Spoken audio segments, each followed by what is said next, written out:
Okay. And we are live. So, here's the thing. I knew going in that these two were going to be a hot mess. I just didn't expect them to be so pointless as villains. Like, they were always shit as both rivals and antagonists, and just straight up as like villains for the entire story. But the fact that they more or less just take themselves out of their own fights, I'm just kind of sitting there going like, what was the point of all of this? I know that's like the broad overview of what we're going to be talking about with these two, but seriously, what was all this? Good question. Well, and that's the thing, right? That I've always said about the characters in IDW is it feels like after Metal Virus, the comic just decided, and even kind of a little bit after Metal Virus. After Metal Virus, it just kind of felt like the comic wants to find all these OCs and focus on them, but all their stories only pertain to them, and then they end with them, and then the Sonic characters are just kind of running around and have no real connection to any of it. And also, with Surgeon Kit, we've spent how many issues with them, and their list of like everything that happened with them that we followed took place within the span of, I mean, all the important stuff. Didn't it take within the span of like 24 hours? Yes. Yeah. 48 tops. And it's not just that, like in universe, they don't really get a chance to like really do any type of real damage, both in terms of amount or how long they're around, which is a problem. But my problem with them is also the reverse, where it's like we spent 7 issues with them in the main line, arguably 8, but we'll just keep it 7. They get their own fucking miniseries, and then we spend 4 issues on top of that setting them up. So we spent 15 issues, more or less, having to deal with these characters to say what? Brainwashing kids is sad? Like, no shit, dingus. That is not something that need 15 issues. That is not something, no, not just 15 issues. That did not need a year and a half worth of storytelling to say. Was it a year and a half? They started this shit back in August. They started this shit, I believe, August the 20th. Like, when did the Force Fire arc start? I mean, if we like, and that's just more counting like their presence, right? That's what you're kind of going for. Regardless, It was a lot of issues. Yeah. Yeah, it was too long for too little information given.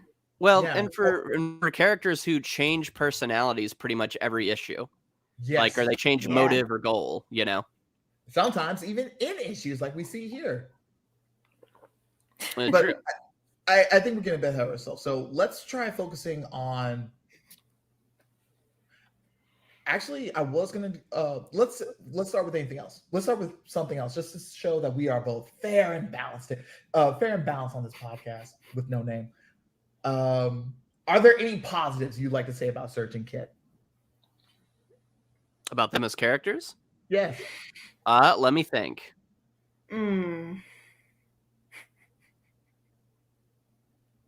Pass. KrazyELF?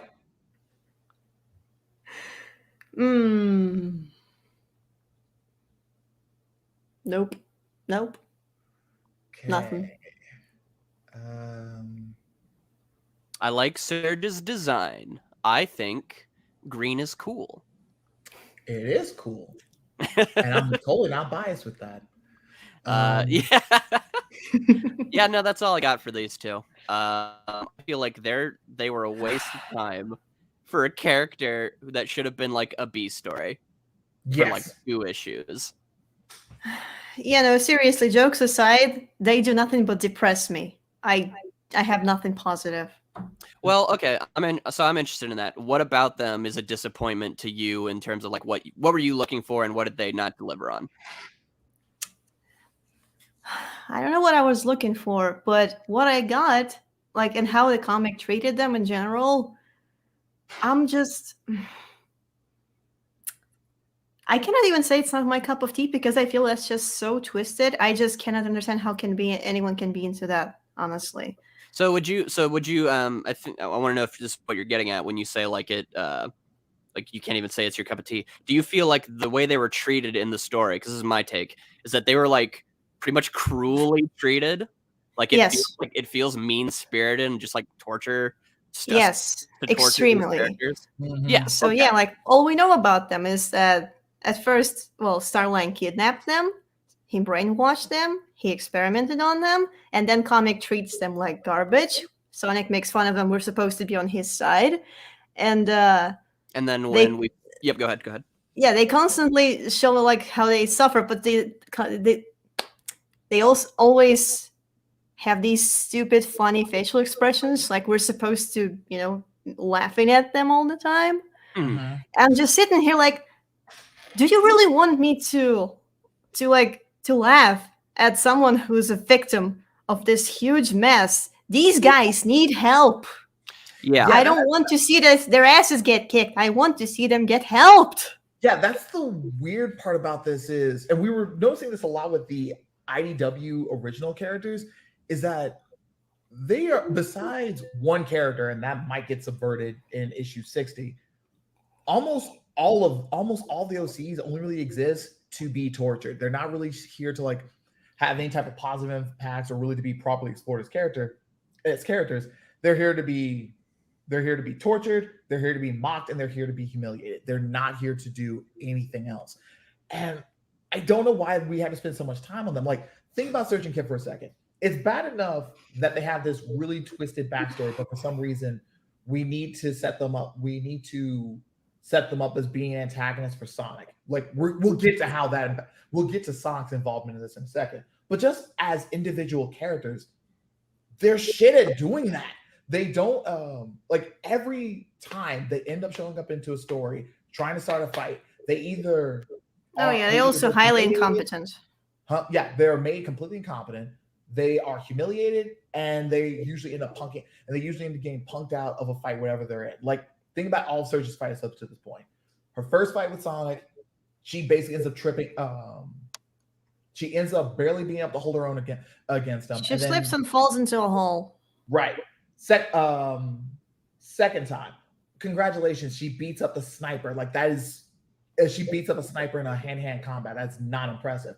But the second time she ends up beating up Sonic, who has a handicap, by the way, she ends up falling for a Home Alone trap. Third time, this is after she's absorbed 5 different wisps that are meant to have unlimited energy. She's absorbed an entire Eggman base worth of power. She's still and has been talking all this hot shit about how much she wants to go after Sonic, Metal Sonic, and Eggman, take all of them down. She finally gets a chance to, and she immediately punks out and hides in the rafters, almost crying. And then we get to this newest issue. She shows up. She finally gets a chance to fight. Finally gets to pin Sonic down and starts electrocuting him, and she overloads and just passes out again.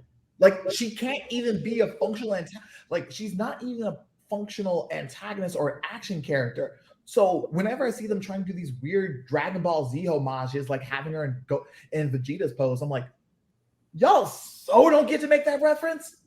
Yeah, because it doesn't work. Vegeta. Huh? Because it doesn't work, you're right.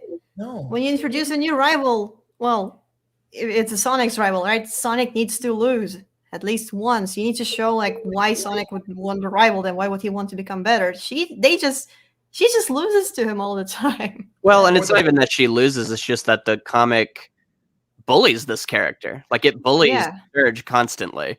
And it's in a way where, like, again, we're supposed to be on board with that somehow. Regardless of if I don't like her motivation of like, if I can't have a past, no one can have a future. Let's kill everyone. But I understand that like in universe that the character is just doing this because they're like going insane.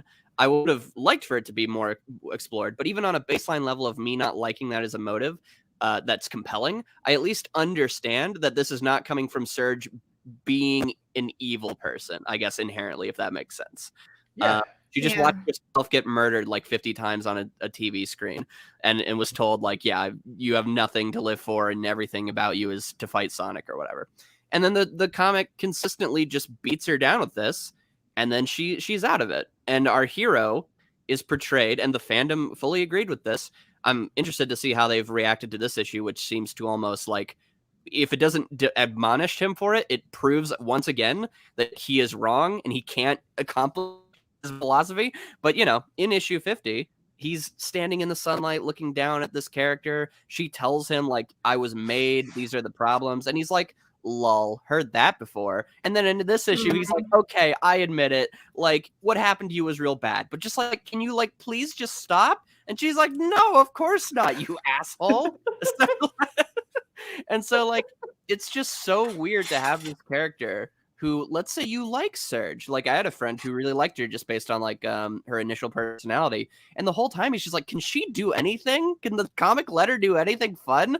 And then, you know, she basically effectively gets taken out of the story. And what's the message? What's the moral? Heck, not even a moral. But what feeling should I take from these characters? Holy shit, that was depressing. And then we move on. Yeah. I guess Me, next time Sonic's going to be really tough on Eggman, but we know how this is going to go, because the whole reason this subplot in the first place was bad is because you can't do anything with it. So Sonic being like, next time, Eggman. Well, there is no next time, Eggman. You can't arrest him. That's not allowed. So if Sonic learned the lesson of, you know what? I think maybe I should be more tough on villains. And what it took was 2 tortured children to, like, effectively kill themselves. I don't think that's a good ending. So sorry, No, you guys.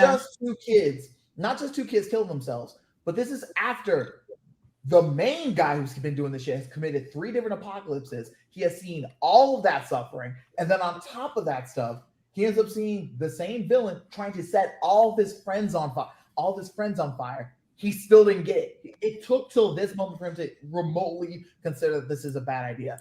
And the worst part is, and someone pointed this out on Twitter, this is 100% a creation of IDW. This has never been a thing in anything else. So it's like, even if I consider this like, oh, he's now completed this character arc, it's like, congratulations, you guys have now fixed the problem that you yourselves end up creating. And like you said, Ian, you can't pay it off because Eggman can't be arrested to any degree because he's a mainstay villain, and they clearly aren't comfortable introducing any other proper villains that could actually be resembling a threat. So they can't go anywhere else. Yeah, and to clarify to the audience, I know they don't actually die or kill themselves. It's the point is that Surge's last moment is that she fries her brain seemingly. And then Kid is just like, we're going to disappear forever. So like they leave the story traumatized and worse off than when they began, and in a situation where they are clearly just 2 mentally unstable people crying out for help and needing help. And the worst part is, let's say they decide to come back. What do you even do with them? Like, the end of the story is basically them going, we are completely fucked up, but we can't change that. And to a certain extent, don't want to. So they're trying to take the route of being villains, but their shit is villains. Yeah, Surge can't win a fight even when she has all the power short of a Chaos Emerald in order to beat these guys. And Kid constantly switches back and forth between I am a feral psychopath who wants to kill everyone to ooh soft boy, I have to be everyone's bitch around me. They can never be functional threats. So where can you go with these guys if you bring them back? Yeah, and again, if you were to bring them back, the only way you could do it is if you again made them the focus, like main characters of like their own side story, because we don't do B stories in this comic, so their own little separate comic. Which again, why are we spending so much time on this? But whatever. You could do a side comic, Surge and Kit, whatever, and you have them meet Knuckles, and he's a bit more simple. Like, I don't know, right? Like, what do you do to help them?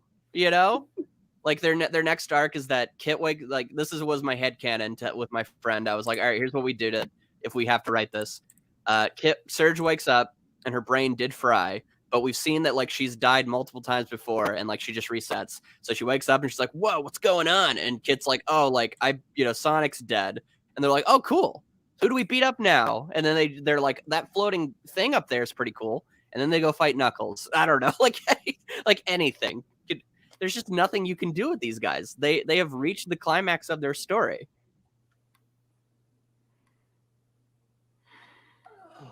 And with all that being said, the most frustrating thing about this story, and the reason why I keep talking about, and the reason I kind of brought up how pointless it is because even in a vacuum, they're kind of shit.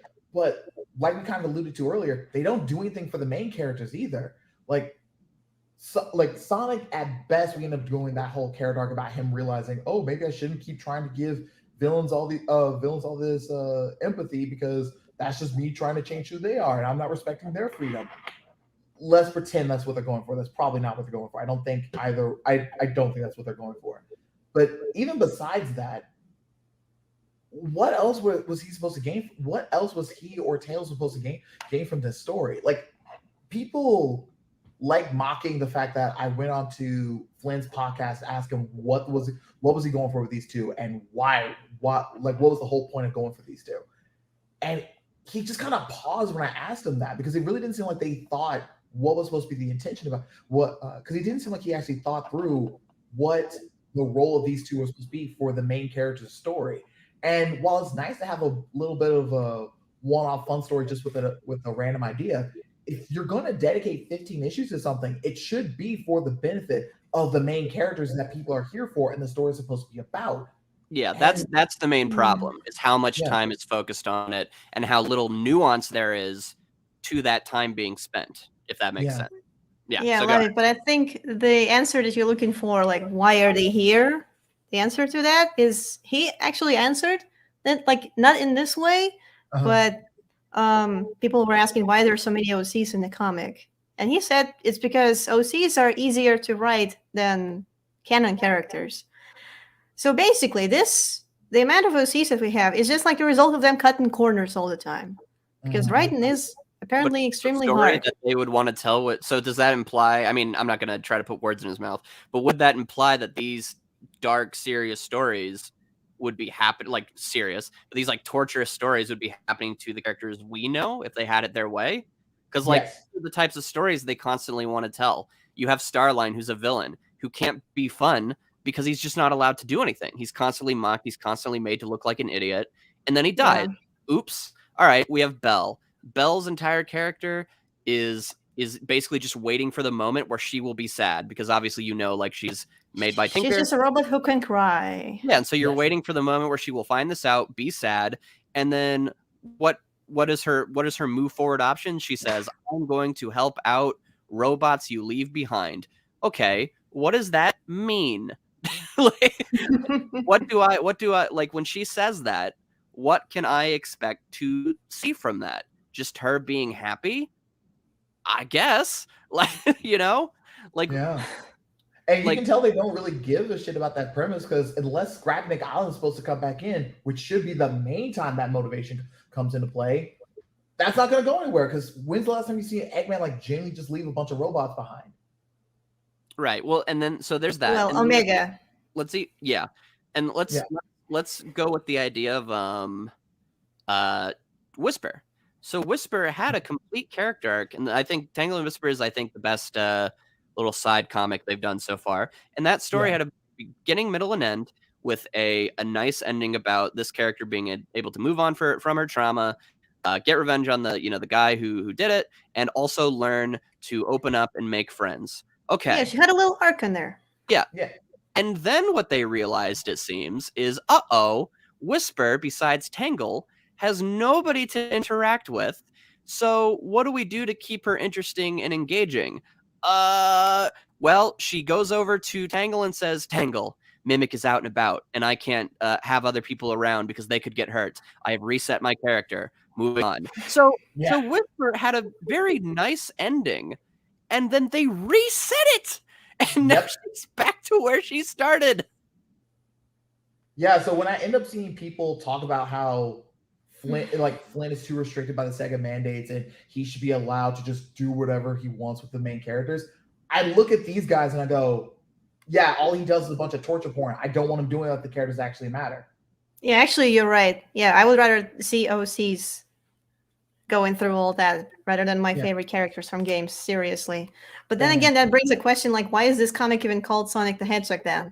Yeah, well, that's the other side of it, right? So we've talked about, I think we've done a good enough job tackling the idea of, like, all right, let's say you're here for the OCs. That could be somebody out there who just really likes all the characters. They have sick designs.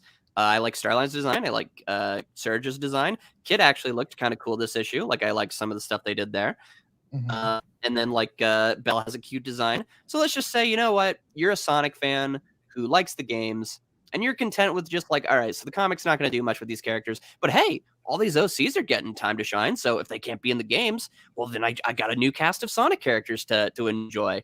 So let's put you in that hyper specific fan situation.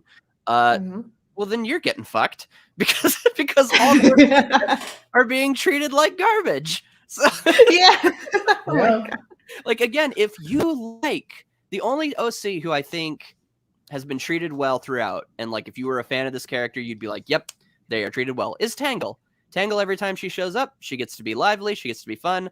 Lav, you can go in, you can jump off me after this, and we'll predict what we think might be happening to her. But you know, if you like Tangle, she's been treated well. But if you like Whisper, we already talked about that. If you like Surge, well, she's not good as a villain. And then I guess if you just like seeing people suffer, that's why you would like her. Like, I agree with you, KrazyELF. It's like I can't even like pretend to get in the headspace of like why you would like Surge, like enjoying her story, you know? If you like Starline, he's constantly humiliated, so he's not fun as a villain.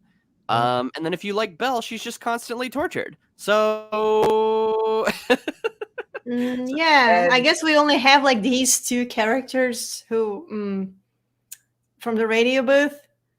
These two guys, they haven't been tortured yet. Give it time, we'll see. But they only had like 2 panels each, so we don't know. Yeah, go ahead, Lavi. Are you going to talk about Tangle? But going off of the track record that we have with these guys and the solicitation we have for, I think, issue 60 or issue 50, I think it's issue 59.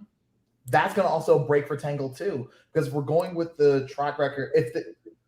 Let's pretend the dialogue that Eggman had in the previous issue wasn't just something random. He actually does now have an interest in making androids.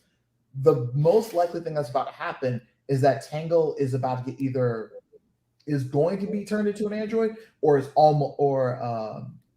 going to get risked being turned into an android. And the reason we say this is because for one of the solicitations, there's a thing of like, oh, we're in Eggperial City. This person's doing this. This person's doing this. And what happened to Tangle? Like, where is she? And the issue before that, they say like, oh, they go under the city. And this is like the issue with like Lanolin, Tangle, and Whisper that we seem to be getting. And it's like, what dark secrets will they find? So it's starting to make it look like something's going to happen to Tangle. It was actually a little worse than that, because this is also a weird habit that Flynn likes to do, because he's already gone on record multiple times saying he likes just throwing in fan service. And when it comes to how he likes to do action adventure story, like his action stories, he likes just throwing the entire cast into any kind of major fight scene that he wants to go for. Like he did this during the Metal Sonic arc. He did this twice during the Metal Virus arc. And it looks like he's going to be doing it here, because the first arc is going to start out with Sonic, Tangle, Whisper, and Lanolin. But then it's going to shift to then Tails, Amy, Silver, and Blaze are going to be added in. And then we're supposed to be getting Rouge, Shadow, and Omega on top of that as well. Team Dark? Every single character. Except Knuckles. He's not invited to anything. We don't like Knuckles. He can stay on a stupid rock. I guess for some reason. Good. I do seriously. There's a reason why he's probably the best character in the comic right now, because Flynn does not get to fuck with him. Flynn and Stanley don't get to fuck with him. Yeah, but yeah. So like all these characters are going to be here, and I guess we'll see what happens. But we have at least 3 OCs we can torture by the end of this. We have Lanolin, who's also like new and coming in. And then we have Whisper and Tangle. And Tangle seems to have something going on. And obviously, we have to have drama by the end. Like, there has to be, like, I guess, something that happens. And we can't have anything happen to Eggman. So, I don't know. And the thing I find so funny and sad about this is, as much as I'm kind of glad they're not fucking with the actual characters too hard, it's kind of depressing for why they're not doing anything with them, because it really just seems like they are allergic or frustrated with any kind of restrictions that Sega gives them. Like, I'm gonna give them a pass on Shadow. Fine. All the things I've heard about the Shadow mandates is they don't seem that bad. But considering the fact that it seems Boom and Prime have complained about it, I'm just gonna go and give them a pass. Like, fine. But almost every other character, when I hear about like the quote unquote restrictions that Sega gives them, they're minor, or at the very least, they don't really seem to be that much of an issue as they make them out to be. Like, Flint ends up complaining about the fact of whenever he has to write Rouge, he has to write her selfishly, which I went through every scene that she's been in. I don't know what he's talking about. And even when I did ask him about like what examples, the best really got was like he has to write her in a way that doesn't make her seem selfless in her dialogue, which that makes sense. Okay. That's just in character. Well, that's interesting. Well, here's the thing, right? That's interesting because so we have I'll let you get back, but I just want to give an example. We have the Child Races issue, and you would think if it was that strict, right? If it was like Shadow, what Shadow seems to be, then right when she says, "I'm going to take Cream to the little med bay," and then in the story they have General come in and be like, "Yeah, no," and then she's like, "Okay, fine. Here's exactly what I'm going to do. I'm not going to hurt your Chow." And like I'm gonna help you out, Cream, and like we're all gonna be cool. And she keeps to that, you know?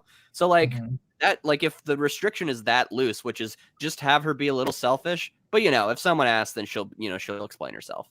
Like, you know? Like it's like if that's how loose it is, like that's an example I could find where it's like, oh, okay, I could see Evan that's a selfish thing for her to do, right? But then she just explains it to them, and I'm like, oh, okay, Rouge is nice. She's not doing anything bad, you know? So, yeah. And also, she's the one who convinces Shadow not to be selfish and go after Starline. Right. So I don't even know how much Sega is actually even pushing that as a restriction, because it really doesn't seem like it's a thing overall. Like during the whole City on Fire little two-parter, I think issue 31, 32, they end up setting up like she's looking into this jewel store and possibly considering robbing the whole place. But then when they end up showing the Babylon Rogues trying to rob the whole place, it's already cleared out because Rouge took everything. But her dialogue's about, oh, I wish I could keep all these things, but I'm going to keep them safe and put them back in once the birds are gone. That would have been the best place to show her being selfish. Like she's just stealing for her own and leaving everyone else to go fuck off. But no, she's being overly heroic in that scene. So I'm like, yeah, that's very good natured of her. Like she doesn't. I don't even think like she ends being like, but of course, you know, as like a little joke, like, but of course, you know, I saved the best for myself, and it's like she had like a really nice ring or something. She just gives it all. Yeah, well, she could keep something. Yeah, that's her motivation. She's supposed to be all about that. It's not that hard to make her like. It's not about selfishness. She just needs some motivation. She wants something for herself. She could have had that in the Chow Race. She could have had that in City on Fire, but she didn't. She kind of had a couple of panels when she's looking at all this stuff and be like, "Oh, this guy has a style," and that's it. Yeah. She never actually takes anything for herself. Yeah. All right. So let's bring it back around to the Disaster Twins for a second. Are we talking about Donnie and Leo? No, wait, no, those are the fun Disaster Twins. No, the trash kids. Oh God, we should talk about Rise. Rise is fun. Rise is nice. I when it comes to these two, I guess I'm just kind of curious, like what to build it on to something else. Would there have ever been a way to try to salvage these two, to be honest? You mean just like what part? Just like the end goal of their characters, or just like the initial tweet of like, oh, just anything? Well, I guess if you had to stick to the core idea that they were brainwashed kids by Starline, like where would you go with that? I don't know if there's any kind of like good way to take that direction. I mean, the idea I always had was that, because my problem with the imposter syndrome story is that like the first issue, they're kind of just being themselves. And then by the second issue, they're having like their second existential crisis. And also, don't they No, it's the third one where they get Starline, right? Mm-hmm. Yeah. Okay. So then by the third issue, so first one they're just kind of being themselves. Second, they get their existential crisis. Third, they get their second existential crisis. And then in the final one, they just fight. So my thing was, why wouldn't you introduce them as these villains who are just doing things like we don't know where they came from or whatever? And they're just being like fun, jerky villains. Like maybe Kit and Surge actually have like a better dynamic. And what you would do is basically like they wouldn't be related or whatever. They would at least know that like they're on this team. But then you would actually show through their stories like that they have a fun they either have a fun dynamic or they start off being antagonistic towards each other, kind of like how Surge usually is like bullying Kit. But then as we're seeing them throughout these other stories, maybe they're being henchmen or they're doing other things, or they're appearing in annuals or something like that. We actually see, and this could just be one story really, or two stories. You have them showing off their personalities. Surge is like being like telling Kit what to do, but then by the end of a certain story, Kit then proves that like one, he cares, and two, he's useful. And then we actually show these guys having a bond, that they are growing. That way, when eventually they find out that their entire life was fake, they go, well, you know what isn't fake? That I care about you. And if the world is going to turn against us, if that's what we're programmed to do, then no, Kit and I, we're gonna take it back for ourselves, because like it's just us against the world, buddy. But that's not how it feels. It feels like they're just. And then, sorry, what you would continue with that then would be that they do their little thing, and then hopefully by the end they would not do something so atrocious that they can't be redeemed, and they could, I don't know, become their own little side characters. And I would do this in like 4 issues. I would make that like, I would make it very quick or whatever. I wouldn't make it this big tragedy story. But like even then, because our main cast are so ill-defined, I'm still struggling to be like, okay, but what does this have to do with anything? Mm-hmm. Yeah. You know what I mean? Yeah. Yeah, Like, like I'm that's still- the tricky part. Oh, sorry. No, Okay, you go ahead. I was just gonna say that. Yeah. Yeah, that's the tricky part, because like you're right, the main cast is so like lacking of proper motivation or clear fun or clear or interesting personality traits other than what we can assume they have gotten from the games. That's kind of hard to go, okay, how would you craft antagonists to really butt heads with them other than at best Eggman? He's just a play, and he's just here by legacy at that point. So what would you? I guess what you can try to turn them into is like Jet the Hawk level, where like they're just jerks, but like they're actually still like they would help us, in future stories, like maybe they, they're fighting. Maybe they start off wanting to fight Sonic, right? Because of their programming. But again, we don't go to like hyper psychopath level. Instead, they fight Sonic and Tails or whatever, and then maybe they come to the conclusion of like, oh, we're misdirecting our anger. Let's point it back at the people that matter, which would be like Starline and Eggman, and then they actually team up with Sonic to defeat Starline and Eggman, who they were at odds, right? But now they're trying to work together. And so now like both these sides are working together, and it's like, oh, I'm so glad you're a good guy now or whatever. And it's like, oh, no. Like, I'm not here for that heroic nonsense. I just wanted to get what was mine and take out Starline for whatever. But Kit and I think we're just going to go have some fun. And it's like, Sonic's like, well, what kind of fun? And then she's like, you might find out. And it's just like, they just kind of fuck off. And then like they actually appear every now and then. Like you can actually do like a cool shonen thing, or like Sonic's busy with something, or like he's, I don't know, he's fighting the Zeddy or whatever. And then Surge comes in, because her whole personality, she wants to fight strong people. So that could be really cool, where like Sonic's fighting like, I don't know, the Zeddy or whoever is really strong. And then like maybe things aren't going so well, or like, crap, I can't be in 2 places at once. Oh, I do. Cut over to that location.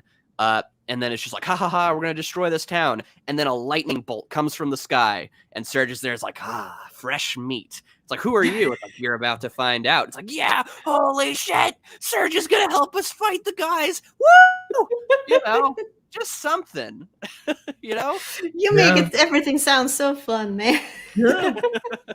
Well, thank you. But yeah, like just do that. That's my new pitch, is that we just make new Jet the Hawk characters, and they just are cool asshole friends who we hang out with sometimes. And they never return our calls because they're too cool. But Waffles, if we do that, we couldn't have the tragic. We couldn't have the story about tragic kids. But Isn't that but good? Lavi Ray Strawman, I kept tragedy. I just didn't go into murder territory. You know, like that's what I mean. It's just like, just don't go so fucking hard. Just have it be that they have this moment of, oh man, we need to fight Sonic and Tails, and then they realize, actually, why don't we fight those assholes? And then they do, and they're like, whoa, that was great. I just like beating up strong people, including you, Sonic, if you want to go. He's like, well, that's like, he could even say something like, so on a scale of like Knuckles to Shadow, I guess she's like somewhere in between, you know? Mhm. And it's like, Yeah. ha ha ha. Like, just do anything fun, please. Just stop being mean. So, I don't know. That's my pitch. I think I've added as much as I can to these characters. Yeah, that's the best I got. Yeah, I don't have a pitch. Every time, like, while this arc was still coming out, every time I would go through an issue, I was like, okay, do something fun with them. Like, oh god, Kid is with Tails. Now Tails is going to get a sidekick or something. That would be great for Tails. Tails needs something to do, please. Needs some development. Nope. In the next very issue, Kid's already back with Surge. And now here, Sonic, like in the previous issue, Sonic's found out, oh my god, Starline created them. He kidnapped them and everything else. And I was sitting here like, oh, you're not going to realize you were a horrible person and everything else. Of course you're not gonna. And he didn't. Yeah. The only thing he said, oh god, I know what happened to you. Let's be friends now. Excuse me, asshole. You've got a lot of steps to go now after all the things that you've done and said. That's not going to cut it. I was gonna say, does he? I'm pretty sure it's a no. He doesn't apologize, does he? No. Let's see. Like all he says is just like, "Oh, I get it now." So like, Yes. be good. So now be good. Like, yeah. Can we be friends? Also, I genuinely do like as much as I did find that whole maybe we got off on the wrong foot. It's like, yeah, my foot should have been on your neck, which KrazyELF said this to me in the DM earlier. It's a cool line, but it doesn't make sense for a bunch of characters who don't have necks. Like seriously, they don't have them. If anything, that's what makes her more badass, because she's gonna find your neck, motherfucker, and step on it. If I liked Surge, that would be my argument. Is that's what makes her cool. Damn it, man! That would have been really funny if the line of dialogue actually was in the comic. But like, if I Surge, I don't have a neck. I'll find it. Find it and step on Nah, it. that's too fun. That's too intentionally fun to be in this thing. But hold up, just to build off of this for a sec. The reason I bring that scene up is because while I like that little dialogue that she gets, this is where I honestly go, I can't. This is where I genuinely just really cannot stand the Sonic. But also, it's this weird. That's what I find so weird about how mean this comic is, because it's really cynical about how it ends up applying empathy and compassion, because it tries to treat it like a weapon. Like a lot of people justify themselves rip into Steven Universe for how much it goes out of its way to try to rehabilitate like space Nazis and going all over the place with that. And while it should get called out for that, I never got the idea that Steven Universe was intentionally looking to weaponize empathy in the process. It was just overly optimistic about what you can do to change someone's mind. It was just. It was more tone deaf, I guess. If that makes sense. Exactly. But when we come to this, it didn't read the room, I guess. No, exactly. But this is actively choosing to make sure that Sonic doesn't read the room, because he only ends up really starting to be sympathetic and trying to like be compassionate here, because he tries to do this at the end of the issue, in the last issue, but he still ends up jumping into and trying to fight Surge at the end of that fight. And then right now, when she's borderline in a super form, now he's trying to play, well, maybe we got off on the wrong foot. Maybe we could try this again. It's like, bitch, this is a fucking villain moment at this point. Like, how many times have you seen a character do this, but they're supposed to be the smarmy villain who's just trying to placate, trying to save their own ass from getting beat? I mean, yeah, I was gonna say, like, yeah, it comes across it. You know, it's everyone's Everyone's an atheist until they're about to die. It's like he's like, okay, Serge, admit it, you're cool. Yeah, no, pretty much. Actually, I was just JKing, lol, raffle, high five. Oh my god. Yeah. So- no, and my friend brought this. Oh, sorry. You can finish your point if you want. Oh no, I'm done. Go for it. I was saying my friend brought up this point of like. So let's say let's look at this idea of like Sonic is kind of like, during issue 50, he is very callous towards anything Serge says. Like he's like, yeah, I've heard like this song and dance before of like, oh, the world, was mean to me. He says like the woe is me story or whatever, but he's like, no, like, I'm, it's fine or whatever, you'll get over it, just be good, that kind of thing. He's being really callous.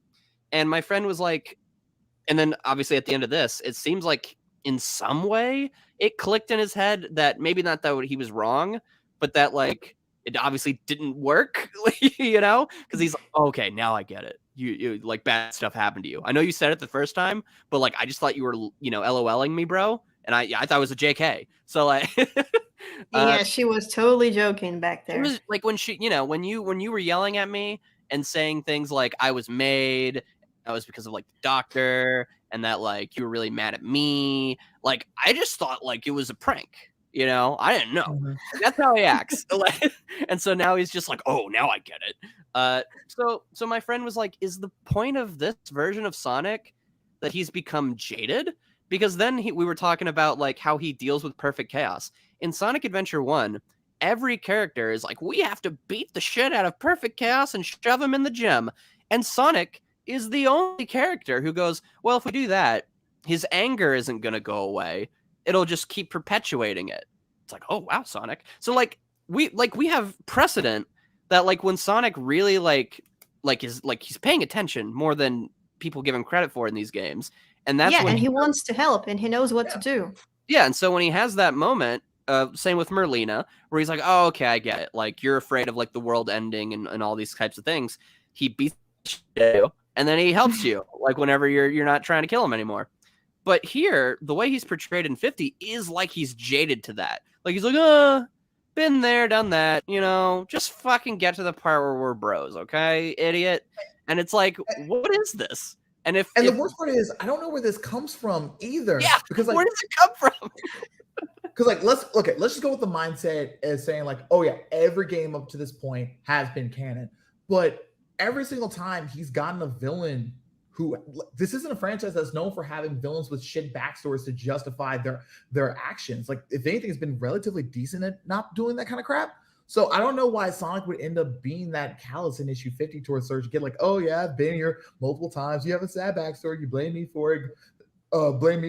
Now let's just fast forward to where we can be, where we're just friends. Like, bitch, where the fuck did this come from? And it really feels like, and it's even more contradictory when we also remember that he was basically saying the exact opposite with Tinker and Eggman back in the earlier issues. And it's not like that everything around Tinker and Eggman leads into this. What about character ends up having brain damage and thinks he's a different person, leads to, I must think every person who is angry and wants to be evil has just a shit reason. It's just like it's just being whiny. Yeah. No, guys, I think I know where this comes from. Okay. Go for it. This comic, well, it's a continuation of Forces, right? Yeah. And in Forces, Sonic wrong, loser. Yeah, go ahead. Sonic he kind of shares the same behavior when he talks to Infinite every single time. Because Infinite is also kind of, well, he's a mess of a character. He's also a little tortured and shit. And Sonic is quite mean to him as well. Like that, the line when you fight him in a city and Infinite says, "What do you want to be written on your tombstone or whatever?" And Sonic replies like, I don't remember exactly what he says, but Sonic is all up to just murdering this guy. And you would think, okay, that's pretty mean. But Sonic, in there, Sonic, well, Well, you see, Infinite was the one who beat the shit out of him and put him in a little cell for a half a year in space. So Sonic kind of has a reason to be this mad at him Yeah, that's and what want to do all these things. Yeah. Surge didn't do anything yet. Well, that's But what, no, that's what I want to clarify is because I could see people being like, well, wait a second. When we were at issue 50, you guys were going on and on about how like Sonic just lets Eggman fall to his death or like he doesn't care. And that's not what we're talking about, because I think all that stuff is still really cool. Or like the fact that he didn't save Shadow, you know, like he fights all these people. The point is that the way the comic is doing both of these sides has no nuance to it. And that's kind of the problem here. It's not that like Sonic can't also be the same guy who is going to beat the shit out of Chaos, but then also understand like, well, if we want like people to stop getting hurt through this and even Chaos, we need to stop the cycle of anger and violence. And then there's also the same that can be the same Sonic who, whenever some dick framed him named Shadow the Hedgehog, he goes, "Hey, you're the one who framed me and got me arrested. Come fight me." Like, and also can be the same Sonic who at the end of that game, whenever Shadow decides to help, go, okay, if you're gonna help me, heck yeah, bro, like let's do it. You know, like Sonic just like he has enough self-awareness to understand people's feelings and emotions and not instantly jump to like violence and anger, but he also is a person and he's not just gonna like go out of his way to save horrible people. And then he also has enough nuance to go like, I mean, all you were ever to me, Shadow, was you're just kind of a jerk, but if we're cool now, we're cool now, you know. And the comic doesn't have that nuance. It feels like it's either Psychopath Sonic, who's just like everyone needs to be roaming free and all these types of things. And, you know, hopefully they just figure it out. Like that's the big problem with Sonic, is that he has no intention to help these people. He just hopes they get a clue after he beats the shit out of them, which is different from beating the shit out of Chaos and trying to purify his rage. Sonic's doing something, or beat the shit out of Merlina and then talk to her. Sonic is missing one of the halves. So sorry, go ahead, Love. Oh yeah, and well, first of all, I completely agree. But to follow up with the Infinite thing, I don't think that's much of a contradiction, because while yes, he was totally willing to be as disrespectful to Infinite as possible, he also didn't become friends with them after the fact, which that's kind of the follow up. It's one thing if he can true, and he didn't try to save him at the end as well. Exactly. Yeah. He doesn't know his backstory. As far as he knows, Infinite is literally like a demon monster, and he's shown no signs of like of any remorse of anything. So. You know, yeah. I think what you were trying to get at, KrazyELF, if I'm understanding correctly, is that this kind of like vibe of Sonic, of just kind of like it's one or the other, feels like that energy was started in Forces. Is that kind of what you mean? No, I kind of think it's sort of, but I think they've picked up only that part, that Sonic is incredibly mean, but no nuance about that was picked up, and or he's like dogmatically heroic of like yeah. Yeah, okay. So I just wanted to clarify in case people are confused or whatever. But yeah, no, I get what you. God, never thought I would say something good about Forces. Wrong, loser. Yeah. What else is there to say about them? I mean, okay, I guess my question would be like, let's talk about the ending there. So like Sonic, we can, you know, if there's other stuff to talk about, we can. I want to give credit to Stanley that in one shot she made me buy that Sonic and Tails are friends who have each other's back than anything Flynn ever wrote in IDW, which is the like actually good directing, which is Sonic Tails gets hit and Sonic's like, oh crap, I got to get us all out. So he's jumping all the thing and he reaches up and he grabs onto the glass like thing and he's gonna slip. And then he's like freaking out, like he doesn't know what he's going to be able to do because he's holding on to Tails, so he can't use his other arm. And then it's the same shot, and then Tails like boom, like grips it really hard, and then pulls them both up. And because he's like, he goes like, I got this, and then he grabs it, and then they both pull each other up, and then he goes, no, we got this, and he's like, yeah. So I'm like, all right, points to Stanley for that, because that was actually that was a nice moment. That was very well done. But then actually, yeah, go ahead. I'm gonna follow that up real quick.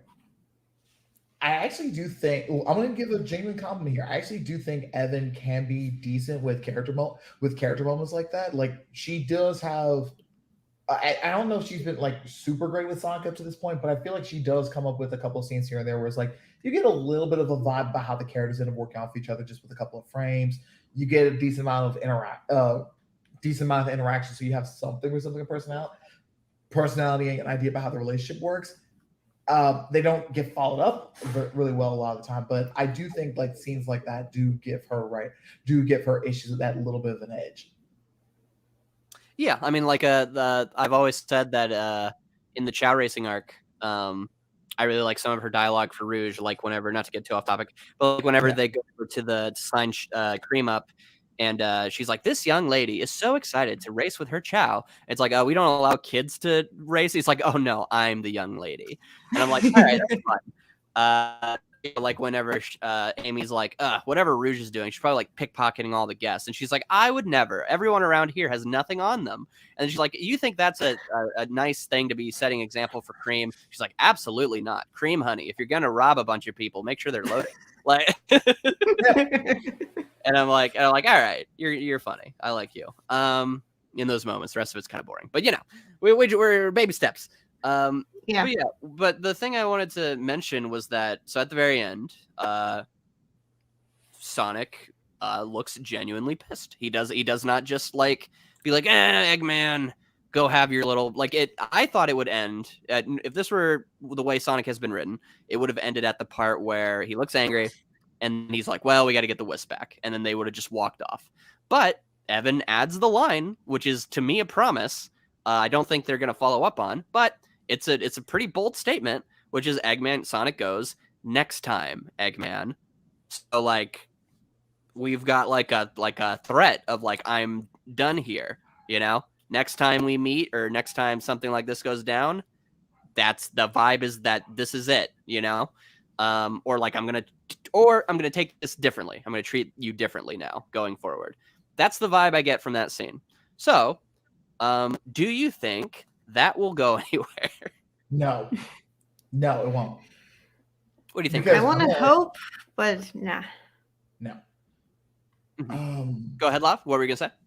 I was also gonna say no, because at the end of the day, Flynn and Stanley are really gonna be tag teaming on this next arc. And I do not see. First off, Eggman's a mainstay. He's not going anywhere anytime soon, and they don't really seem to be. Like I said before, they're not comfortable in introducing another villain. But even if they were, I don't really see them kind of going back on this, because it really does feel like Flynn does have a bit of a soft spot for Eggman. So I don't think he's really going to, even though he's not supposed to be the creative lead, I don't think I think he would still protest against Stanley doing anything to have any real harm or actual damage come to Eggman in any particular way. So I significantly doubt this is going to go anywhere interesting. This is probably just going to end up, huh? I was gonna say, what viable thing could you even imagine? Like, no, like forget like what you expect them to do. What even viable thing do you think could come from that statement within the limitations of we're probably like we can't arrest Eggman, you know? What do you like? What if you had to write that or whatever? If you came on right after this and you were like, oh man, that's actually a pretty bold statement. How would I follow up on this? Like, what would you, if you can do anything, what would you do with that?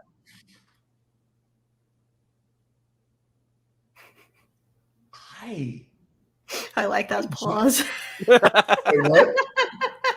No, it is a pause. It is a pause because I don't know. Because my thing, like, first off, I hate having long-term villains. I genuinely do. I do think I'm not against them at like reoccurring villains every once in a while for certain characters, but I genuinely hate like long-standing. They cannot go. They have to be around as long as the hero is kind of villains, because they are more of a restriction than anything else.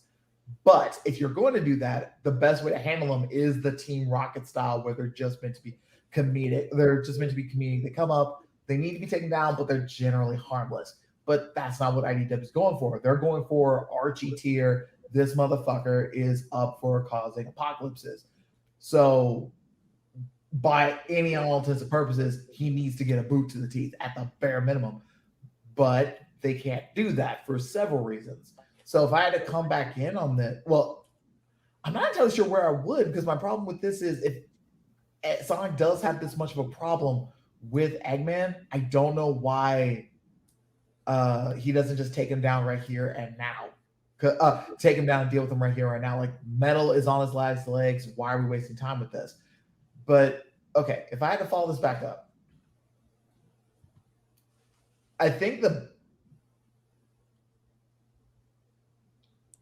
the best thing you can honestly do is just kind of have Sonic go, you know what, I'm done. We're taking have the next arc be about like, no, I'm taking him down. We are making this the next making the next arc about him probably being Eggman once and for all. And while he's able to get away per se, he's able to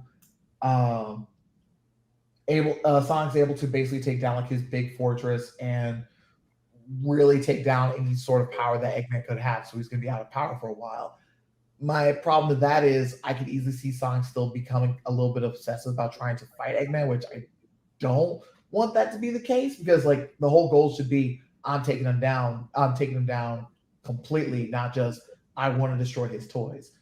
So that's the best. I guess I would just go through with that, but Sonic would just be content with just taking out all of his like main stuff and just leaving Eggman with Metal, Orbot, and Cubot. That's like the best I could really do, because I'm not sure we can go with stuff like this, especially with how much they've been dynamic. Yeah. KrazyELF, do you have any ideas? It's not really an idea, but I think like how to keep Eggman a long-term main villain. You can do the same thing that the games do all the time, but Eggman, like in most of my favorite games, like SA2, SA1, and Heroes and everything else, Eggman isn't really the final boss. He never is in most of my favorite games. Eggman is the one who starts shit. Eggman is the one who awakens Chaos, and then Chaos does all this stuff, and then at the end, Chaos decides to, hey, I'm too big and strong for you now. You don't control me anymore. Or Dark Guy.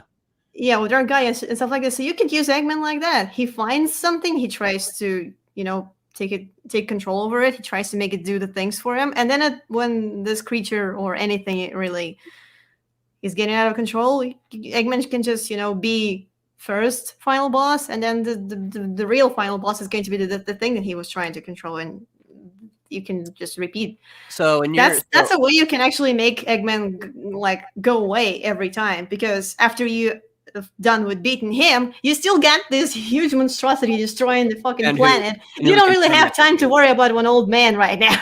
Well, and who we can like permanently beat and therefore have a satisfying conclusion of like the day was saved, right?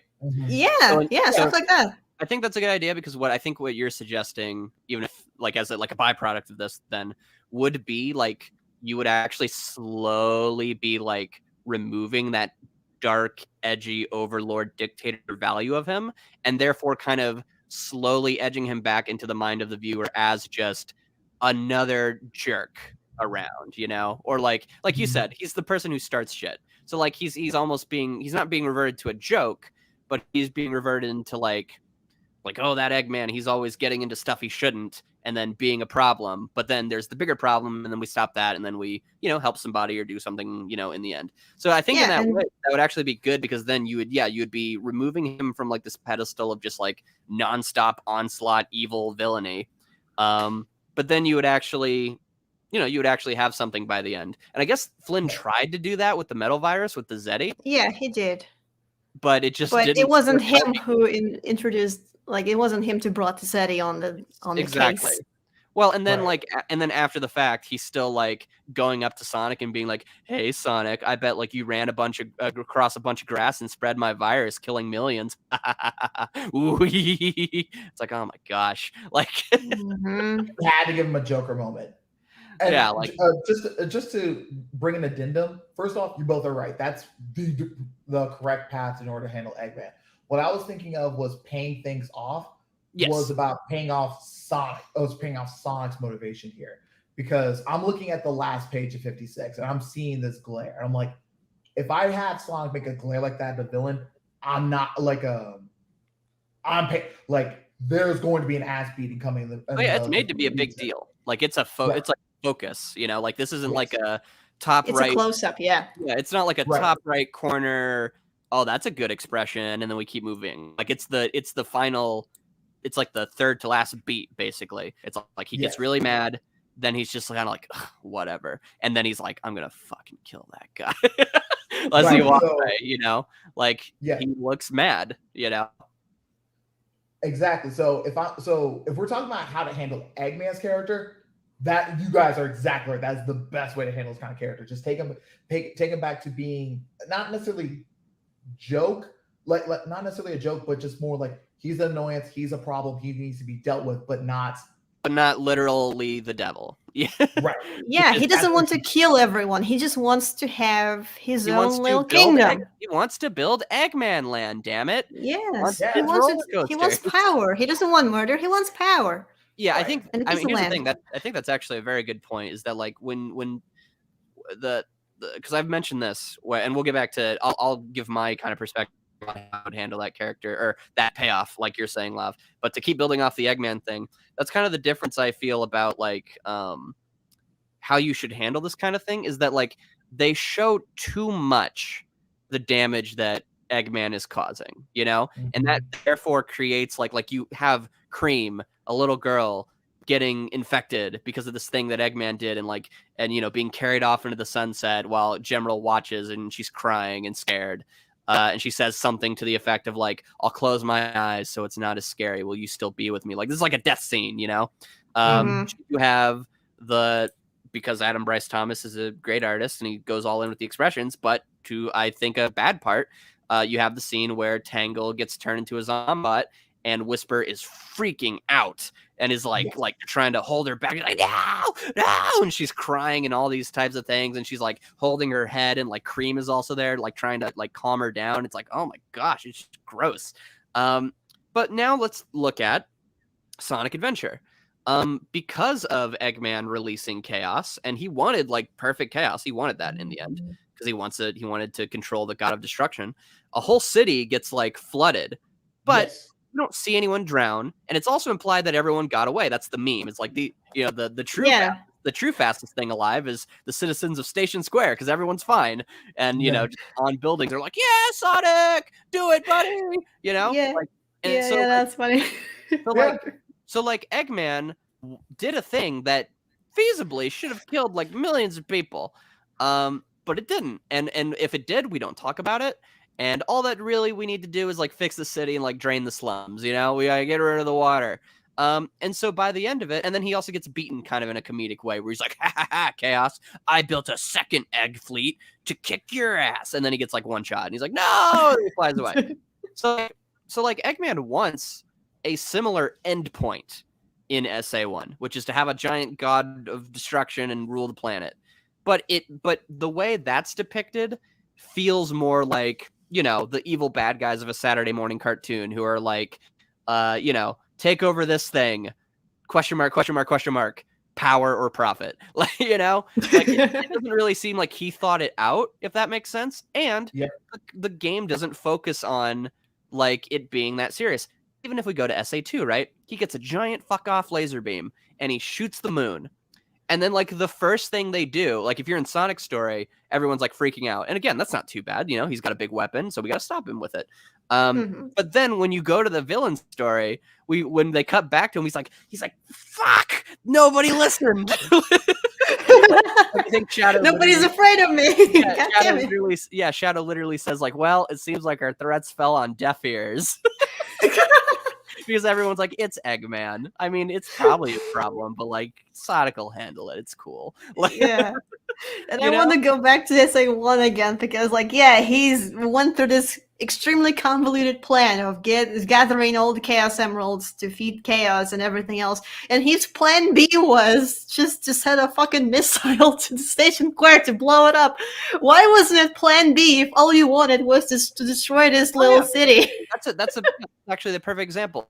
Then Eggman in SA1 tries to blow up and kill everyone in Station Square with a missile, but it doesn't come across as like, oh my gosh, look at all these torturing, suffering people. It just feels like, Eggman, calm down. I gotta send and it's a big moment for Tails. Yeah, I gotta send this child to beat you up. Like, calm down, you know? So like that's the balance that I think like that, and also like in by Eggman, right? Like after like he seemingly killed Sonic, right?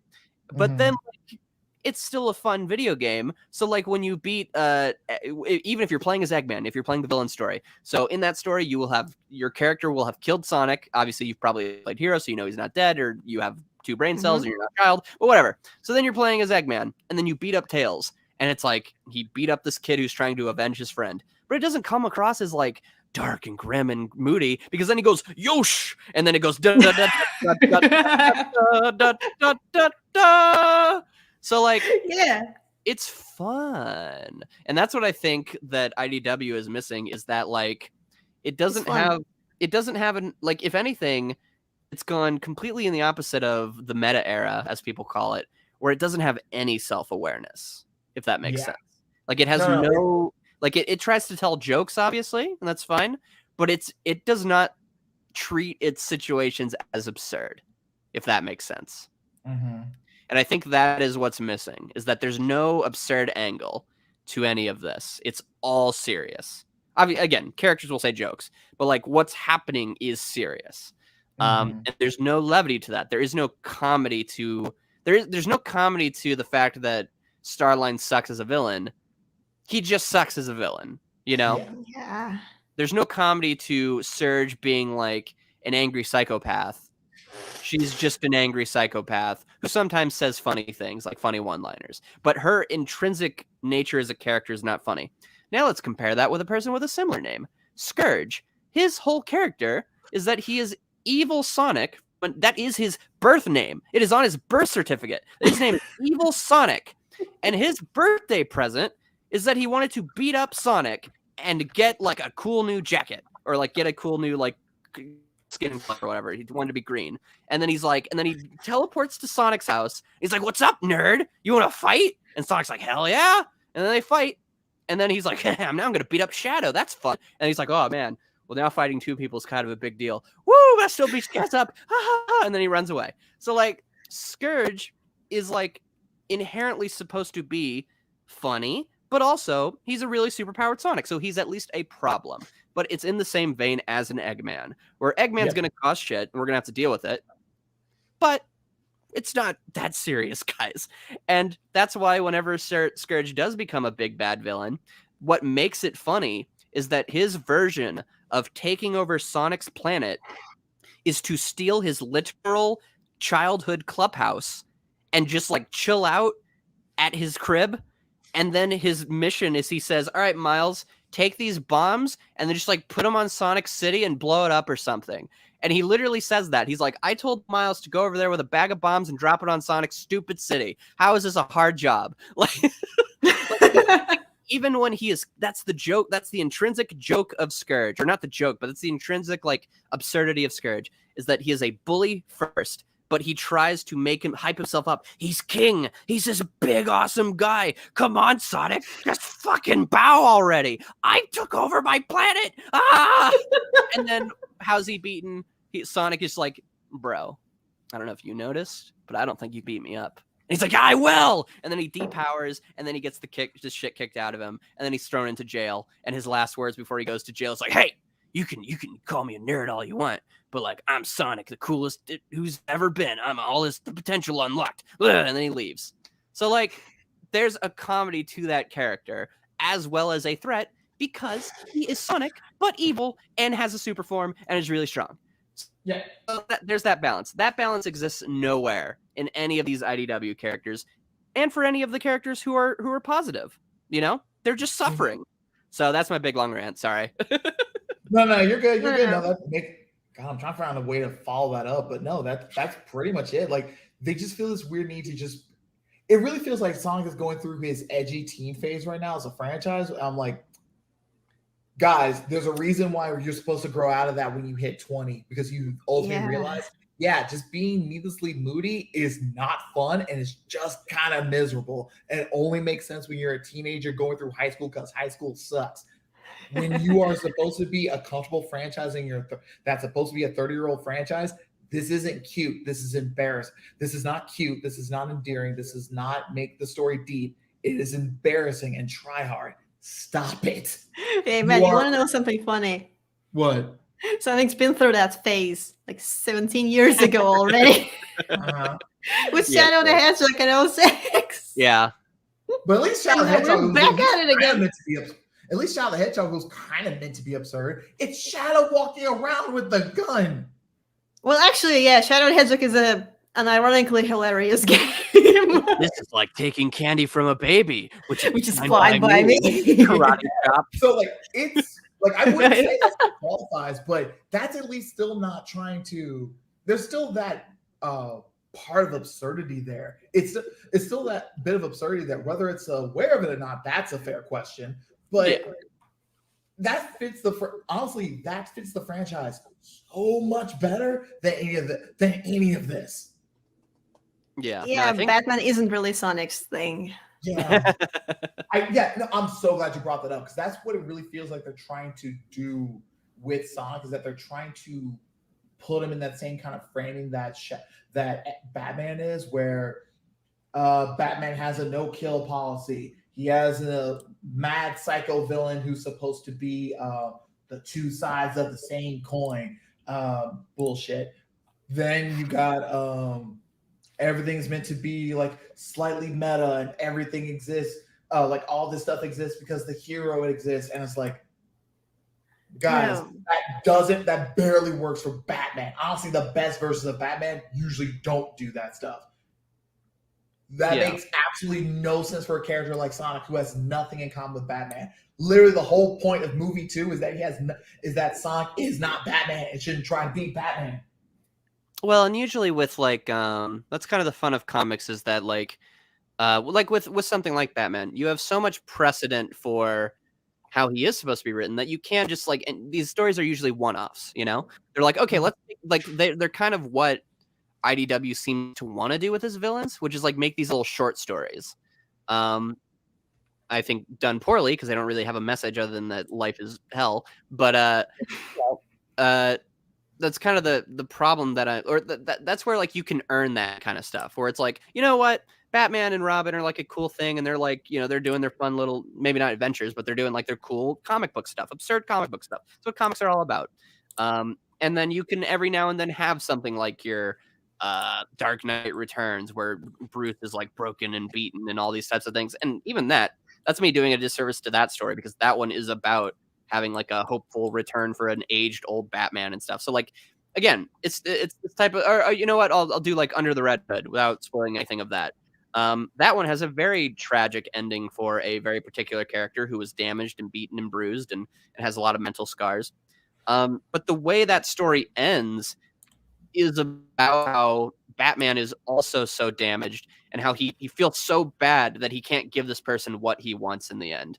And it kind of ends with more of a life goes on, and and Batman continues to have this thing that's going to ring in the back of his mind for the rest of his life. But then it reminds him of that character in a positive way. Again, not trying to go too much into spoilers, because it's a good movie. Mm-hmm. But you know, that's what makes that interesting. It's not that it feels like IDW revels in like this moment where Kid is just like rising into the sky and being like, you just want to use us, all this kind of stuff, you know, now you can be buried here with our past. And like Surge is like crying as she's like choking Sonic's like, you're in my blood, you're in my brain, I can't do anything if you're alive, you know, like these really awful things.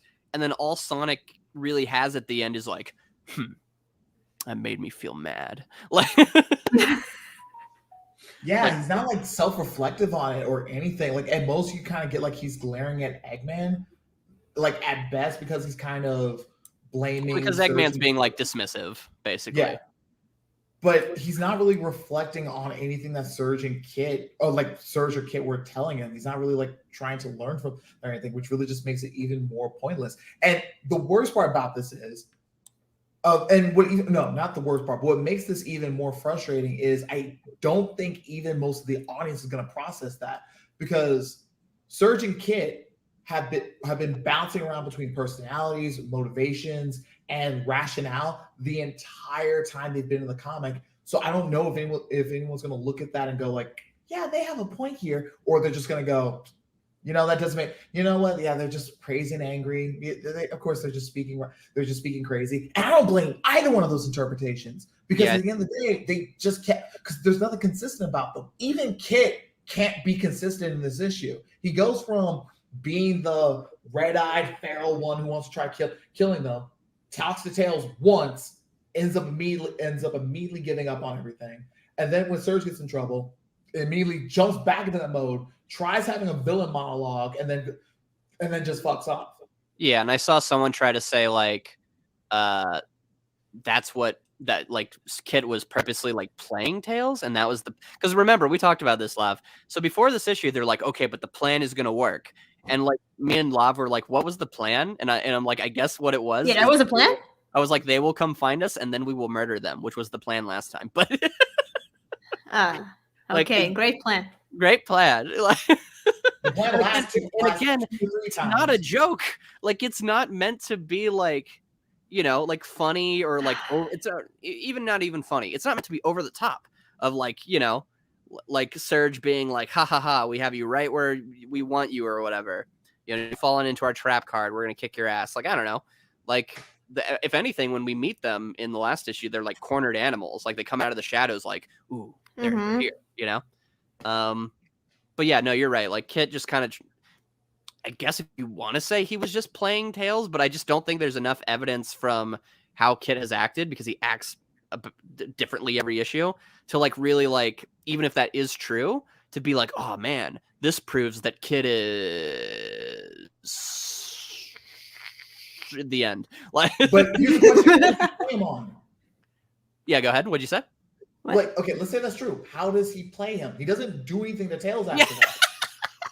Yeah, you're right. But this is what, like, I know that person that you end up seeing that from. That person's an idiot. They are like that person is that person is a fan who could easily see who could read an issue in IDW where Sonic spends the entire time just beating Cream and will still go, this is peak fiction. They are not someone worth considering. But let's just take this argument at face value. What about this is meant to be he got one over on Tails? Like, yeah, I was gonna say, let's follow this beat by beat. So they come in and they try to fight, and Tails is like, you know, be cool, and Kit's like attacking, and then Tails says, be cool again, and he's like, you know what? Maybe you're right. Or like at the very least, he just like stops fighting because Tails is like, I know you know like murder's bad, bro. And so Kit stops. And this is trap card. So he's gonna sit here, and then he just waits, and then watches as Kit gets the crap kicked out of her, and then he's like, ha ha ha! I've activated my trap card. I'm gonna get away now and not have saved her in the first place. Like, yeah, no, actually, that makes no sense, right? Because if Kit cares about Surge, then yeah, no, the way this is supposed to be portrayed is that he is having a moment of doubt, right? Because otherwise, why didn't you help Surge? Oh yeah, good question. Actually, he's just sitting here. Well, so I mean, Surge isn't really having a trouble with Sonic, but still. No, but also like you would help him defeat Sonic. That's the most important person here. So like, yeah, like so yeah, no, it could only be that like he's like, yeah, you know, I kind of get the heebie-jeebies when I murder. But then, you know, when Surge gets basically murdered or, you know, she passes out, then he's obviously goes, no, I must protect Surge, you know? That makes more sense. So. Yeah, I got to correct you on one thing, though. What? Surge doesn't get knocked out or she doesn't get murdered. She basically commits suicide. I mean, that's the thing. It's not Sonic who takes her out. She just, her brain explodes or something. I don't know. Brain, right? Yeah. Because like, doesn't Eggman say like if that overcharges, it's like something to her, like, you know? Yeah, he says that, and then she does it. And then she does it, and then she passes out, and like it's framed too, like yeah, like he's like choking. It's framed like in a tense like scene or whatever, where like a character's like choking out a main character, and then someone like shoots them or whatever, like at the last second. Like it's framed like that. You even have like Sonic in the water, like. Holy shit. Like I almost yeah. Like, you know. So yeah, no. So KrazyELF, I wanted to ask you about this. Because one of the things that I actually enjoyed about the issue was I did think the art was I thought it was good. I liked a lot of the expressions and I liked a lot of the colors, especially the colors. Like I love the rainbow Super Saiyan mode. And specifically I really liked this shot she had where Sonic was like, you know, you can just take it, just take the opportunity. And then she goes like, I can't. And it's like her, like I think it's drawn really well. Like the way they do her teeth almost look like she has a tooth missing. So like she really looks like kind of like broken. But you said you didn't like the art. So was there anything that stood out to you that you didn't enjoy?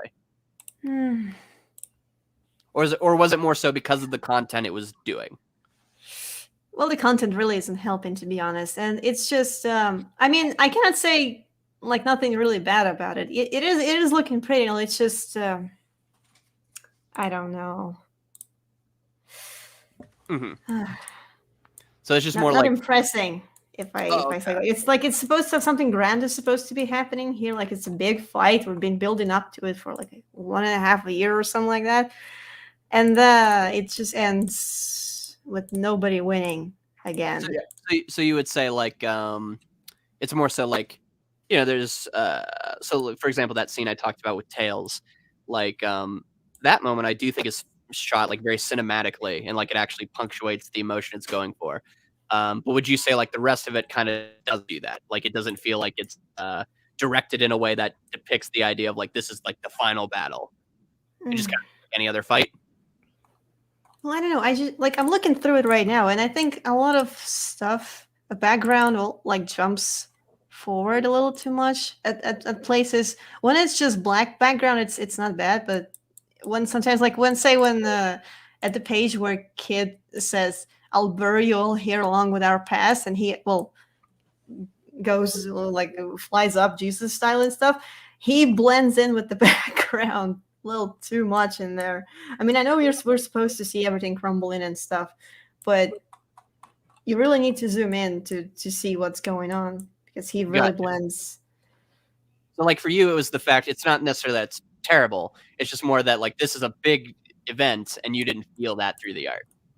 Yeah, and it's doing too much. It's putting the same amount of like it brings the same amount of attention to the background as it's for the characters, even when the background doesn't really matter all that much.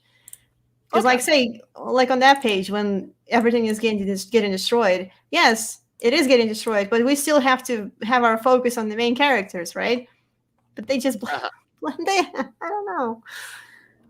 Yeah. Okay. Well, yeah. And again, I'm not an artist, so that's something that like I wasn't looking out for. So that's just something I wanted to get like your perspective on. So cool. Let's see. I don't have anything like much to say. It's looking pretty, but I think from what I've seen from Evan, even from the Ghost of the Future, this isn't the top of what she can do. Oh, Ghost of the Future is like her just like flexing her like color palette and all that stuff. Like Ghost of the Future, yeah, flexing with everything. Ghost of the Future feels like huge, like especially like the latter issues or whatever. Yeah, she's also good at depicting like atmosphere. And I guess that I will say, as much as I enjoyed the art, I didn't really get a sense of like scale for like the room they were in. Whereas like if you just do anything from like the later Ghost of the Future issues, I'm specifically thinking of like Sonic and Shadow in like Mexico or whatever, whatever the Sonic equivalent would be. And like Shadow's on like a church building overlooking the city, and like Sonic is like, kind of moving around it. And like you just get the sense of like a beautiful evening or something like that. Yeah, I remember that. Yeah, like it sticks in your head. Whereas I would say with this, it does feel like tamer, Yeah, this room feels tiny. In the previous issue, it was not only like bigger, it also like had more. It was emptier. Like I'm looking at the first page, I'm just like, where did all these capsules come from? Like up there, weren't like only like 4 capsules in this room in total, and the dark ceiling. And now all of a sudden, this isn't in the room. This is a tower now. So actually, yeah. So to build off that, like one of the things I did appreciate was that for the longest time, Surge is just getting beat up. So I did like that she actually had a plan of like going after Eggman. Metal Sonic will come for me. I'll hit him, and then I'll bash Sonic in the face with metal.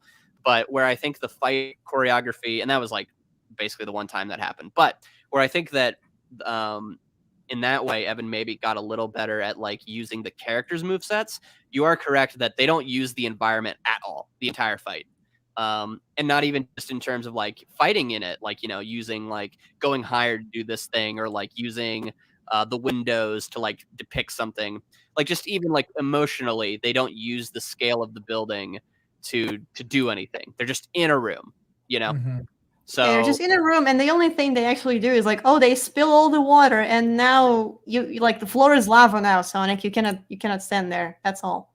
Yeah, but even that is like very flat looking. Sense. Like whenever Sonic was standing in it, like I was like, yeah, it's like a puddle. Like I didn't even realize it was most of the room. Yeah. So, So okay, then I totally understand what you mean in that perspective. So okay, yeah, no, that makes a lot of sense. Lav, do you have any opinion on this? I know you're usually not like the art guy, so Um, I mean you're a big fight guy. Like you know how like not obviously a lot of shonen fights do just kind of amount to like pick a room and then we fight. And that can Yeah. be cool. You're really good at that, obviously. Like if you nail that, then you're good. But obviously, like you've seen One Piece fights where like they will use the environment, you know. yeah. And so on that level, you know, did any of that come across? I will definitely say this is absolutely one of the better choreographed fight scenes. So I will give that. I will absolutely give her that. I'll absolutely give Stanley that credit. It's the only problem is that it continues this weird thing of IDW just not allowing anyone to properly win a fight. It's just either who loses the fight, who's really just going to lose that fight. Because I was bringing this up with Surge, but this has been a consistent thing with almost every fight in the series up to this point. It's rarely ever about how a character is able to show off something impressive about themselves or really be able to show like, yeah, this is why I'm a better, this is why I am stronger, this is why I can hold myself in a fight better. It's really just more who can embarrass themselves less in the losing. Like I'm always going to remember Rough and Tumble, where they end up for some reason able to hold their own against Sonic and Knuckles, but then are defeated by a bunch of Chow remembering, oh yeah, we can fight too. And then the next time Rough and Tumble show up, it's Sonic and Tails. And not only do they get beat faster, they basically get beat by Tails throwing the stink bomb back at one of them, and the other one trying to attack Sonic or something. It hits a windmill, and then that windmill just cuts his robotic tail off. And he just is ultimately demoralized by that. And almost every fight in the series has that level of it's not about showing a contrast of ideologies, or even better, showing off, or even just basically showing off particular skill sets in fights. It's really just who do we need to show being miserable for this fight? That's really what all these really come down to, and I can't stand it. Oh no, either who's going to either be the most who's either going to be the most miserable or who's going to be the most humiliated. Because seriously, no one. This series should have gotten ripped apart for issue 55. Because as someone who has never been a fan of Surge, this series will find new ways to make me feel sorry for her being in this story. Like we have her first fight with Sonic in issue 50, where she was just where I went in looking forward to Sonic beating her, and then about the halfway mark, I'm like, Surge, beat his ass for me, please. Like he is way too fucking smug at this point. He needs to get a foot up his ass. Or when I end up getting to issue 55, where she's starting to get surrounded by she ends up trying to slide away from Eggman in the weirdest position possible. Also, they can set up Sonic to step on her butt. Like, Yeah. Oh, what was that? Why? Because we're not supposed to feel any sympathy towards her. I don't know. Why did you give her this backstory then?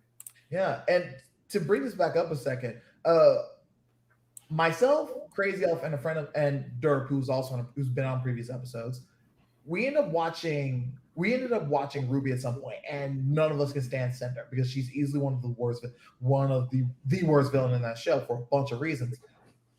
But even as crap as Ruby is, I don't think they ever really got this bad with her to the point that she felt, even at her worst or most poorly utilized moments, I never felt this secondhand embarrassment for her when it comes to her fights. I never felt like they disrespected her this personally on a regular basis. This series does. Mm-hmm. Yeah, I think it's just because Cinder is annoying enough, you know. She's got her own motives and stuff. These guys don't have. They're literally brainwashed into doing what they're doing right now, and so how can you? They're not responsible, more or less, for anything they do. It's not what they want to do. Or at the very least, they if they're the only thing they should be held responsible for is that they need to be stopped, and then we need to help them immediately. Right. Yeah, the only thing you can actually blame them for, you don't want to get help. That's the only thing, but right. And actually, to bring this back up, I actually did have a particular idea for these two, but I ultimately had like ignoring the. I'm just gonna if I had to keep the brainwashing element to them, I would have first off scrapped imposter syndrome. That I don't like that. I don't know why that exists even in this even in the comic context itself. It honestly takes the teeth out of the realization that we get in 55. But if I had to write these two, it would have been about first they end up trying to fight. They end up fighting Sonic, and at the behest of Starline. Then when they end up trying to fight them, and that fight doesn't end up going well for either party. But then when they try fighting them again, this is when we start seeing Surge and her frustration and anger towards Starline start peeping up, and even starting to realize like something's off with how she's being used by Starline. And then we end up leading to the third. Then we end up leading to the third issue where she does end up finding out that she and Kit were being brainwashed, were being manipulated. And when she's finding this out from Starline, this is when Sonic and whoever else is with them are finding that out too. And then when Starline is about to try to brainwash her again, just so like we can start from so he can start from scratch with her. That's when Sonic jumps in between, and this is when he ends up having his proper fight against Starline in order to defend Surge and Kit. So when we end up into that fourth issue, Starline's defeated, they're tearing away. Sonic's like, hey, okay, so now we can go and fight. You ready to fight now? Well, if you still want to fight, we can go. And that's when Surge just comes in and hugs him. Like, yes, I'm making her a Ruby, but simultaneously, she's not Eggman. She's not like she and Kit are not Eggman. They are not some dictator who's looking to try to blow up the entire planet. They are hurt, abused children. We got bigger fish stuff. There are better characters you can make as villains than these two.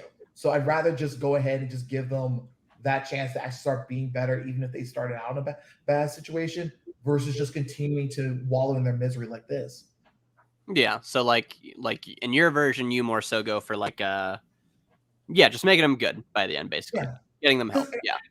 Yeah, and I don't know if I'd ever have them come up again, as like proper support characters or anything. But I would absolutely just end the story with either they end up finding out where they came from, or they start working with Chaos in order to try to like find out where they came from. They just go and bring them back to their families or whatever. That's a better way to deal with them than this misery porn. Yeah. No, I agree. To wrap this up, I've described IDW as misery and tragedy porn a lot, and I just want to clarify. I'm not against having misery or tragedy or drama in stories. The reason I call it tragedy porn and misery porn is because it's here for the sake of itself. It's not for developing characters. It's not for exploring any particular themes. It's not even doing any good job world building. It's just for the sake of showing bad things happening.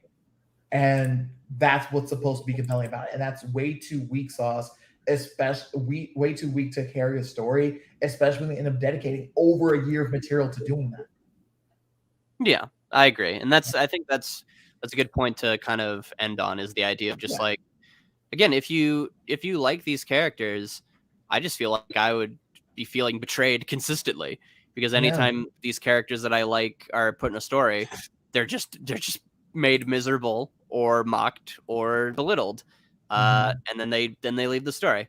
And so like, yeah, I think Surge and Kit overall feel like just a miserable waste of time, in like the literal sense of like it was miserable to read their downfall and like their characters. And it's like it like I read the issue and I did not like once I had sat with it, like I didn't feel good. Like I didn't like and not even just like, oh, I realized it was a bad story. No, like it like felt like, that's dark. Like, there's no, and to clarify also for anyone who might say like, oh, well, it's just a comic or whatever, which is true. But the point is that I'm trying to engage with it based on what it is selling me. And that's what's off-putting, is like, all right, I want to engage with the story, I want to get invested. And then what I'm being told to be invested in is just watching these two kids suffer, So it's not a matter of like, it's an affront to nature, like this really like it's it's bad for kids or something like that. It's just more of like, I want to engage with a story. I want to like it. I want to care about it. And when I tried to care, what it gave me was deeply uncomfortable. When I tried to engage with it as what it was showing me, and telling me to take seriously, because the comic obviously wants you to take it seriously. Mhm. So like it wants you to buy more issues. So, I got it. At the bare minimum, it needs you to care. So go ahead. Yeah, go ahead. Yeah, I got it. It's like we're reading someone's venting fanfic. Yeah, could be. Yeah. Could be. But yeah, I mean, that's all I have to really say about Surgeon Kit. KrazyELF? Well, I have basically the same emotions like you do. There is just I'm feeling really empty after this one because I don't know what I was expecting going in. I thought, well, this gotta end, right? We spent a whole year setting this up, building everything up, Mm-hmm. and I was hoping, like, I knew this wasn't going to end the way I would like it to end, with on something satisfying, someone winning a fight maybe or something. But I was hoping to get at least a really gruesome, fun-looking train wreck. Something bombastic to happen, something so insane it could even be bad. Could be, I don't know, the same level of bad as when you get a bad ending on Shadow the Hedgehog and Shadow just says, I'm going to rule this planet now, something like this, Mm-hmm. something like over the top. But what I got was nothing. Like, it even ends, it's so anticlimactic. Yes. I don't like it. I'm depressed. And honestly, after this issue, I know like in the next arc they're going to be bringing new OC and Team Dark is going to be back again. I don't want to read this anymore. This issue is the end of me. I think I don't want to engage with this anymore. Yeah. Yeah, there you go. I am always up to be miserable, so I will continue reading, and I will drag Lava along with me. But you do not have to Yeah. this journey. Oh, hold up. One last thing. First off, KrazyELF, that is a healthy and correct decision. Don't follow us. We are masochists who are just looking to rip into the series. You are making the healthy and adult decision, okay? I want you to Don't listen to him. Don't listen to his positivity.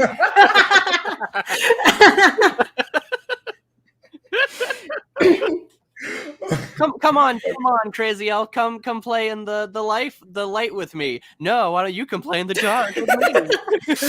Oh, god damn it! I got an angel and a demon sitting on my shoulders now. Great, fantastic.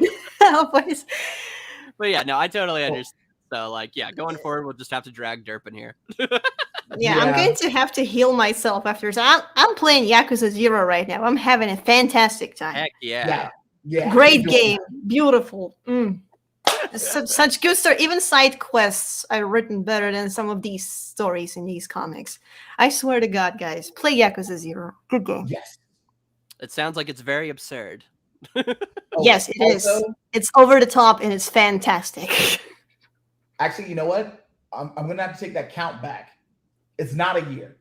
It's technically 2 years because we got the first inclinations of the clone stuff happening all the way back in issue 36. So that came out in January of 2021. Oh, wow. So everything that so the conclusion of this arc has been built up since issue 36 plus that 4-issue miniseries. What's the issue 37? Is it the That's the virtual reality Chow arc. Race? Issue 36 is the end of the Chow Race arc. When you said virtual reality, I'm trying to remember, did it even happen? What even happened there? I swear to God, I'm not joking. No, she's not, guys. She's not. I keep forgetting this arc even fucking exists. Dude, I read that recently, and then like I went to Lav and we were gonna talk about it, and I was like, "Crap! Wait, what happened in that?" Oh man! I had read it that day, and I was like, "Wait a second." I know, right? I know Belle cries, but Belle cried for a whole year. Yep. I hope she feels better now. But the reason I was pulling up issue 36 because I also want to point out all of that setup went no fucking where. Like they end up spending all this time like, oh, he's gonna get the DNA of Sonic and Tails, and he's gonna use that as the baseline. This thing, yeah. And it's like, I oh got wait, debunked no. on the Bumblecast. Yeah, he just threw that. Like seriously, guys. Like I know a lot of people like just hate me because I criticize this comic, but please, I need you to be a little bit more concerned about this because Flynn confirmed he just threw that in as a little bit of fan service, like so much he does here. He's not doing a lot. I don't know about Stanley, but Flynn just throws stuff in here, not because he actually has a story to tell, but he knows he just does it to appease you guys. Like, do you want to be placated like that? Like, I know games haven't been great so far, but is this better just to get things to just get keys to throw in your face just so you can be placated like a child? I gotta put it like this: do you want to still swim in the sea of nostalgia and getting dragged to the bottom of the ocean by it, or do you want to get something new, maybe? Because nostalgia is a thing that it keeps bringing the series down a lot. Yes. It slows it down on every single turn. Every time there's a new game, we have to reference old games. Frontiers is basically one huge reference that says, hey, we're going to have a real game next time. That's it. Well, there you go. Yeah, I agree. So, yeah. I mean, is there anything else anyone wants to say? I know you said we wanted to jump in on a discussion, but do we want to say any final thoughts, or do you just want to cut it off right there? That would probably actually be pretty good. Actually, I think I'm good. KrazyELF? I got nothing. I got Yakuza to play.